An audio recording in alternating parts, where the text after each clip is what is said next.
Supreme court के वरिष्ठ वकील प्रशांत भूषण को सुप्रीम कोर्ट ने अवमानना का दोषी पाया था और अब सुप्रीम कोर्ट ने 31 अगस्त को इस मामले में प्रशांत भूषण को सजा सुना दी है। कोर्ट ने प्रशांत भूषण पर ₹1 का जुर्माना लगाया है।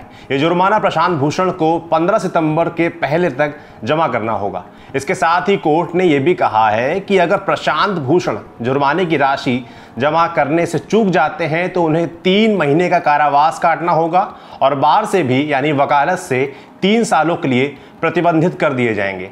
सुप्रीम कोर्ट ने 25 अगस्त को इस मामले की सुनवाई पूरी कर ली थी। फैसला सुरक्षित रख लिया था। फैसला आया 31 अगस्त को। अक्सर सुनने में आता है कि कोर्ट ने फैसला सुरक्षित रख लिया। आज हम आसान भाषा में समझेंगे कि जज फैसला सुनाने से पहले सुरक्षित क्यों रखते हैं, मेरे यानी सौरभ के साथ। सबसे पहले फैसला सुरक्षित रखने का मतलब क्या है। केस में दोनों पक्षों की दलीलें अदालत में पेश हो चुकी हैं। दोनों पक्षों ने अपनी दलीलें अदालत को सभी तथ्यों के साथ लिखित में उपलब्ध करा दी हैं। अदालत ने दोनों पक्षों की सुनवाई कर ली है। जज ने मामले में फैसला ले लिया है। अब अगली तारीख पर कोई सुनवाई नहीं होगी। जज इस मामले में अपना फैसला सुनाएंगे और दोनों पक्षों को इस फैसले की लिखित कॉपी दे दी जाएगी। लेकिन फैसला सुरक्षित रखते हैं क्यों आखिर? आपने अब तक फिल्मी अदालत देखी होंगी। सारे गवाहों और सबूतों के मद्देनजर अदालत इस नतीजे पर पहुंची है कि इसके आगे फिल्मों में फैसला सुना दिया जाता है, लेकिन असल अदालतों में ऐसा नहीं होता। क्यों? इसकी वजह है महीनों या बरसों तक चली लंबी सुनवाई में पेश की गई तमाम दलीलें और उनकी सच्चाई पता करना। जिस दिन अदालत में दोनों पक्ष अपना फाइनल आर्ग्यूमेंट रखते हैं उस दिन तक उनकी हर बात जज के बगल में बैठे स्टेनोग्राफर टाइप करते हैं। मामले में पुलिस या अन्य जांच एजेंसियों की रिपोर्ट, गवाहियां और पक्षों के बयान, इन सब का मिलान करना होता है। जज को पूरा कानून रटा नहीं होता। जिस एक्ट या सेक्शन की बात आखिरी सुनवाई में की जाती है उसे चेक भी करना होता है। तो इसमें दिक्कत क्या है? दिक्कत समझने के लिए दी लल्लन टॉप ने सुप्रीम कोर्ट एडवोकेट विजय लक्ष्मी से बात की। उनसे पूछा गया कि जब जज ने फैसला करने का मन बना ही लिया है तो 10-5 दिन या महीना भर फैसला सुरक्षित रखने का क्या मतलब है? बरसों तक कोर्ट के चक्कर लगा चुके दोनों पक्षों को उसी दिन फैसला सुना दिया जाए। एडवोकेट विजय लक्ष्मी बताती हैं, पहली बात, हर केस में फैसला सुरक्षित नहीं रखा जाता। ये जज की तैयारी पर निर्भर करता है। जिन मामलों में जज फैसला सुरक्षित रखते हैं उनमें सबसे बड़ा कारण होता है फैसले की कॉपी, यानी सारा फैसला लिखित में होना। जिस तरह से अदालत को वकील अपनी सारी दलीलें, गवाहियां, बयान वगैरह लिखकर उपलब्ध कराते हैं, वैसे ही फैसला भी लिखित में आता है। कई महीनों या बरसों तक चले केस में फैसला 2 लाइन या 1-2 पेज में नहीं आता। कई बार ये सैकड़ों या हजारों पेज में होता है। जज फैसला तो देते हैं लेकिन फैसले की वजह भी बताते हैं। उनकी टिप्पणी होती है, पूरे केस के बारे में उनका क्या सोचना है, ये सब लिखा होता है फैसले में।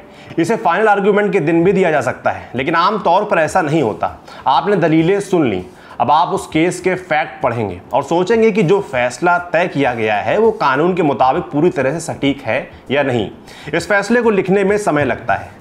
अब दूसरी चीज की, अक्सर लंबी सुनवाइयों में वकील एक दूसरे के तर्क को बड़ी अदालतों में दिए गए पुराने फैसलों से काटते हैं। जैसे अगर डिस्ट्रिक्ट कोर्ट में कोई मामला चल रहा है तो वकील सन 1997 में हाई कोर्ट का कोई फैसला पढ़कर आते हैं और उसे कोट करते हैं कि इसी तरह के मामले में फलानी हाई कोर्ट ने तो इस बात पर यह कहा था, ये फैसला दिया था।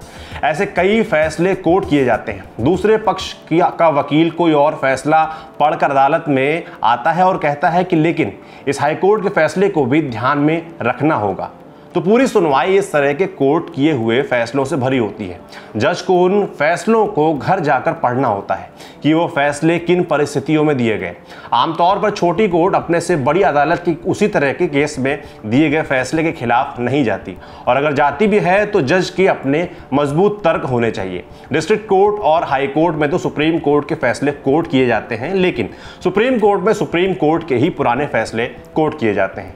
इसलिए जज को फैसले की फाइनल कॉपी बनवाते समय जिरह में उठे इन सवालों के जवाब देने होते हैं। इस तरह से फैसले आमतौर पर सैकड़ों पेज से लेकर हजारों पेज तक होते हैं। अब इतना जान लिया है तो एक और ज़रूरी चीज़ समझ लीजिए। कई बार हम कोर्ट के ऑर्डर को भी जजमेंट मान लेते हैं, लेकिन इन दोनों में एक बारीक फ़र्क होता है।